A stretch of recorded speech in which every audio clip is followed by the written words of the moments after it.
You know, as a police officer, I'm compelled to make this video. I've been in law enforcement for 10 years, and I'm speaking to my peers, other fellow officers, people in any kind of law enforcement position. I've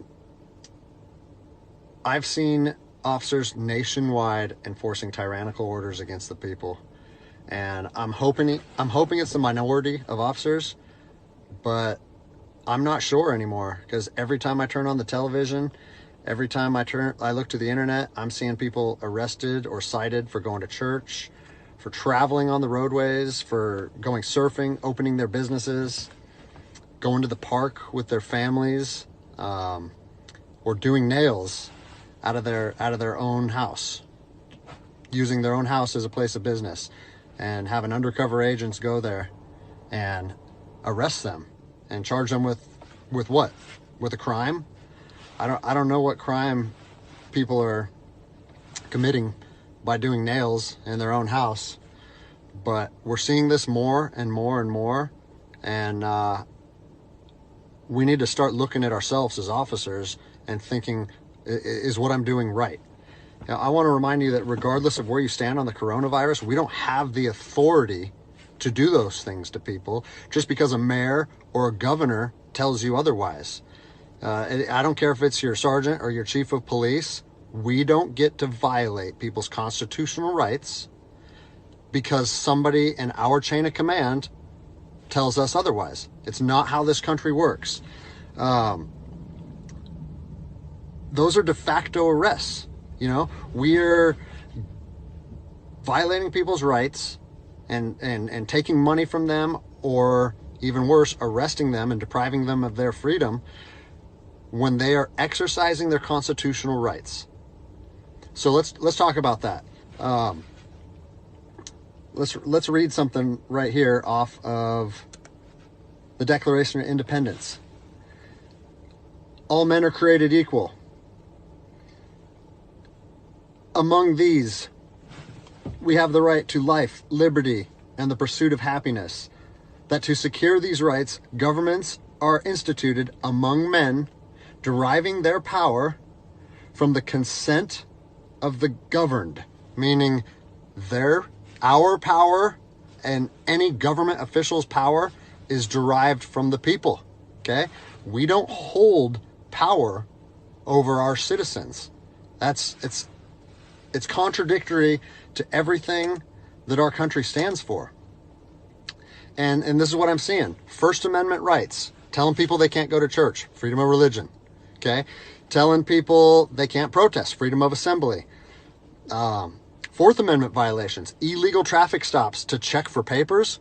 What are you, the Gestapo? Is this 1930s Nazi Germany?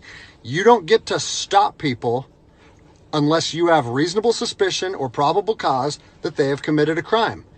And I know people that have personally been stopped saying, we want to see papers showing that you're essential. David 2, copy a phone call. That is not how our job works, okay? What really has been pissing me off lately is the fact that these officers that are going out here and enforcing these tyrannical orders, what they're doing is they're making my job and my safety, or they're putting my job and my safety at risk. Because what you're doing is you're widening the gap between public trust and law enforcement officers. And what that's going to do is it's going to, I mean, look at what's happened to law enforcement in the last 10 years. Less and less public trust, and more often than not, that is a result of isolated incidents that get blown out of proportion. Well, they're not isolated anymore. They're happening every single day. And the thing that I want you guys to realize is that our power that we hold as law enforcement officers is nothing more than a facade. It's a badge and a gun. And people, you don't realize, if you haven't lived in anarchy, if you haven't seen combat, things can be stripped from people in a heartbeat.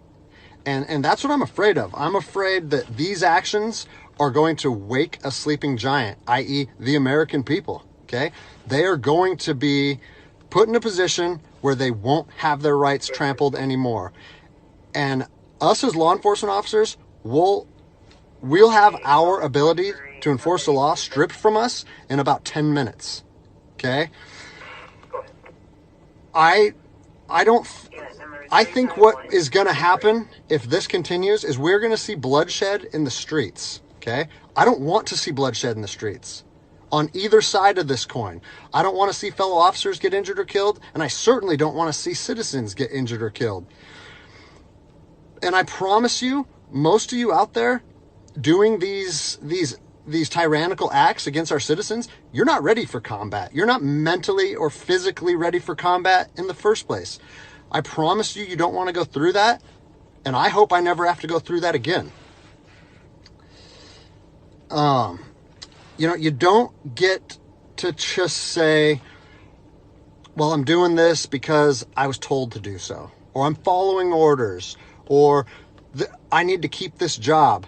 Guess what? I need to keep this job more than anybody. I have 3 young children. I have 2 houses. Like, I have the same sob story that the rest of you guys have.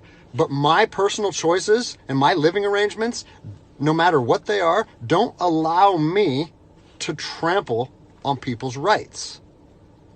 And I don't understand why that concept is so hard for people to understand. Listen, you need to stand up for what's right. You need to, if you're part of a department or an agency that is asking people or asking their officers or their deputies to impose on people's rights and infringe on their freedoms, you need to step up and say, no, that's not me. That's not what I signed up for, and that's going against my oath. And if that costs you your job, so be it. At least you'll be able to look at yourself in the mirror at night.